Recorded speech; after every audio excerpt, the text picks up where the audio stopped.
Kakagising ko lang guys, no? Good morning sa atin, Happy New Year, no? Tulad kagabi, kakasabi ko lang, no, na mag-ingat tayo sa paputok, no? Kasi nagising ko, narinig ko yung balita, meron na bulag, meron na putulan ng daliri, no? Kakasabi ko lang kagabi, no? Bago mag 12 o'clock ng gabi, no? Madaling araw, New Year's, no? Ingat tayo sa paputok, no? Lalong lalo na yung mga bata ngayon na biktima na naman, no? Na naputukan ng naputukan ng kamay, no? Naubos yung daliri sa bandang Calabarzon ata yon, no? Narinig ko kaninang umaga. So sa ating mga magulang, no, hindi lang tayong ingatan din natin yung ating anak, no. Gaya niyan, nabulag ng bata, no, naputulan pang daliri.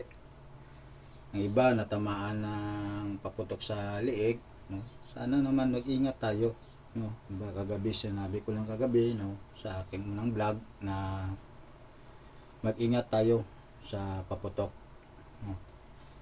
Hindi lang sa mga adult na mga yung mga sa kababayan natin nag-umiinom, no. Kasi yun ang sinabi ko gabi, no, sa lalo na sa nag-umiinom, na mag-ingat tayo sa paputok. So yan, no.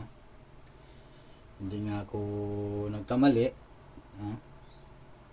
Ang panalangin ko kagabi, sana walang accident, no, ano pang disgrasya na maaring mangyari, no, sa taong pagtatapos ng taong 2023, no. So ganun pa rin, no. Wala pa rin tayong pag-iingat sa ating sarili, hindi lang sa ating sarili, doon din sa ating mga anak, no, na ngayon di nawala na yung nabawasan ng kanilang kinabukasan, no. Gaya niyan yung isa daw doon, no, base doon sa balita na narinig ko kanina lang, na nabulag tapos naputulan ng daliri, no. So mabuti naman at sa nakinig ko kanina, wala naman tayong ibang accident na kagaya ng mga natamaan ng ligaw na bala, no. So ipanalangin na lang po natin, no, sana wala pa yung iba, wala nang madagdagan. Tama na yung narinig ko kanina, no, sa bandang Bicol, no, sa Ilocos, no, yung mga narinig ko kanina, no. Sana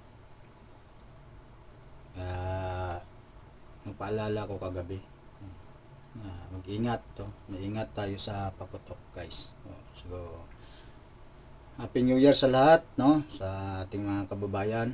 Welcome to 2024, guys. Panibagong buhay na naman tayo. Panibagong birthday na naman ang ating taon, no, sa ating mundo na tinatayuan, no. Ika 2024 birthday niya na ngayon, guys. So mag-ingat na tayo, no. So I wish, no, tigilan na natin yung mga pagpaputok na yan, no? Maraming salamat po, guys, sa Boy Ilonggo Vlog. Paki-support na lang aking vlog, no, guys, sa aking channel, Boy Ilonggo Vlog. Thank you for, guys, and Happy New Year sa inyong lahat. Thank you.